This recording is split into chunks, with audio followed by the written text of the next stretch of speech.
fantastic movie. Oh, thank you. One of the few that's actually in recent years actually creeped me out.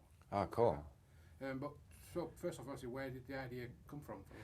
The idea came from my co-writer Jamie Nash, whose basic idea was, you know, somebody videotapes himself going through a possession, you know, some kind of demonic possession, and then the idea just really fascinated me, and I kind of just took it kind of off his hands and went down this road writing the script. But it was, you know, it was fueled by my love of The Exorcist when I was young. And my desire to I always thought that I would make some kind of exorcist possession kind of movie, even though I didn't think it would turn out like this. I thought it was going to be more of like a basic, you know, holy water and, you know, vomiting, nasty stuff, fluids kind of exorcism movie. But you know, I got to about page 90 on this script and I realized that The Exorcist hadn't arrived yet, and I was like, well, maybe I don't need The Exorcist to come in.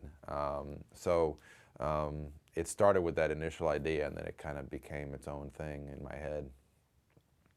So was it always, obviously you say it was planned, somebody filmed themselves in possession, was it always planned to use kind of footage from? It was supposed to be a found footage movie completely, and I just couldn't get my head around, you know, doing it found footage. I felt that I honestly really wasn't ready to do it yet. But I love the idea of using some of the power of found footage. And right when I was in the middle of writing at Paranormal Activity, I saw Paranormal Activity on DVD, and you know, I was impressed by it, and I realized that, okay, this works. This, you know, this thing that we popularized with Blair Witch still works. But it kind of renewed my commitment to making something that had that kind of quality to it, but wasn't stuck in that found footage, you know, kind of limitation where the characters have to constantly videotape themselves, and sometimes it gets silly where you're like, why are they videotaping this, and how did they get a camera in there and all this stuff, and why aren't they running out of batteries, and you know. So, and for me, Molly was a more honest movie, you know, like I wanted it to be very genuine and very you know, as little like a Hollywood horror movie as I could make it. And, you know, so the found footage thing just didn't work for me. But like I said, I wanted to, you know, work in that intimacy that found footage has. And the idea of kind of mixing it came up, and, you know, and I was able to work it in my head, and luckily it worked pretty well. It does, I mean, the opening scene where she's literally taping herself again, that for, you know, as a found footage movie, I'm not the biggest fan of found footage movies because they're really, like you say, they're somewhat silly. But that for an opener, yeah, that's it. That really does bring you right in. Yeah, you know, and that was kind of a weird thing because there was a debate about whether we were going to open it that way or not. You know, and there was some people had the opinion that, you know, we didn't want to show the end of the movie, or like, you know, but to me I was like, well, I want to just kind of tease it. You don't exactly give anything away, you're just kind of teasing it. So I'm glad I did it, you know. I think a lot of people react immediately to that scene and kind of hooks the people, you know, into the film immediately. Yeah, it does. One thing that you do take away, I took away from Molly, is Gretchen Lodge, where that performance is it's amazing. Where did you find She was, I agree with you, it was completely amazing. I hope that, you know, she gets the recognition she deserves from it. Because I would put that performance up against anybody, you know, in any genre movie. But she was just kind of one of these finds, man, where, like, you know, we kind of did the same thing we did on Blair Witch. We went up to New York City and we did an open call. And we only read about 150 people for all the 3 main roles. And Gretchen came in and just kind of knocked my socks off, really. She took a monologue that I had written, that I had seen a bunch of different times that day by different actresses, and totally captivated me with it. And we had some interest from some, you know, more established actresses in LA, but I just, you know, to tell you the truth, it was like, I trusted Gretchen, you know, like I felt that she understood what the role was, and she didn't flinch for a second. You know, everything I brought up to her, I'm like, you know, you're going to be naked half the time, and you're going to be cold, and you're going to be doing this, and you're going to be, you know, all this nasty stuff. And she was like, yep, let's do it, you know.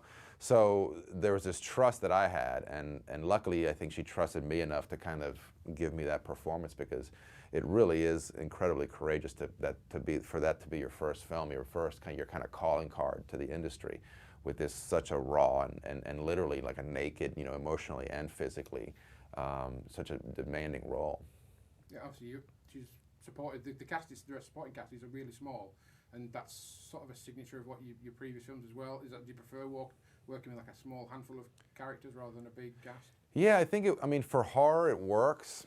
You know, if you know, because obviously, you know, horror is all about diminishing, you know, the numbers of people and the hopelessness. And I think that, you know, if you look at pretty much all the classic horror movies, it's all about, you know, making it as few people as possible. And most of the time it comes down to one person at the end of the movie. And it's about isolation. So it's much easier to isolate, you know, 3 people than it is, you know, a whole bus full of people. So, and yeah, and it's an easier way to do it. It's just a way to get out of the clutter and really concentrate on the characters and give each character enough time in the movie. I think that with kind of the bigger ensemble kind of cast, you know, you get lost sometimes. And I like the idea that, you know, you can concentrate on a few people and really, you know, give them the time they deserve. Yeah, I see what you mean. The film itself, it's the second film I've seen recently where it leaves a lot of things unanswered. Is that something you prefer rather than, like, because a lot of the typical Hollywood horror, you get the final wrap up, the little conclusion, whereas this film you don't really know you take it away yourself what's happening. Yeah. Well, the film is really designed to kind of give you, you know, the different theories, and then you kind of walk away. And if you want to learn more, there's a website, lovelymolly.com, that kind of gives a lot more information about all the things that happen in the movie. But yeah, you know, to me, good horror there's always ambiguity, you know, in good horror. And that's what I loved. That's what I think the best thing we did with Blair Witch, and also the things that we loved when we were younger. Us as filmmakers, we loved we loved that show In Search Of with Leonard Nimoy, that Leonard Nimoy hosted, and we loved it because they gave you this footage and they gave you this information. But at the end of the day, they didn't say, "Hey, look, we've captured Bigfoot and here he is, and these scientists is gonna, you know, look into it." No, Bigfoot was still a mystery out in those woods, and they hadn't really answered anything at the end of the show, and that's what kept you thinking. You were like, "Wow. Wonder what it is," and the same thing with UFOs, the same thing with ghosts. There's no definitive proof yet. So for me, regardless of the movie that I'm doing, it's important to leave some kind of, at least in this kind of movie, it's important to leave a little bit of ambiguity, or just enough to kind of let the audience kind of figure things out, and also kind of imagine their own horrors and kind of fill in the beats in their own heads, you know. Cool.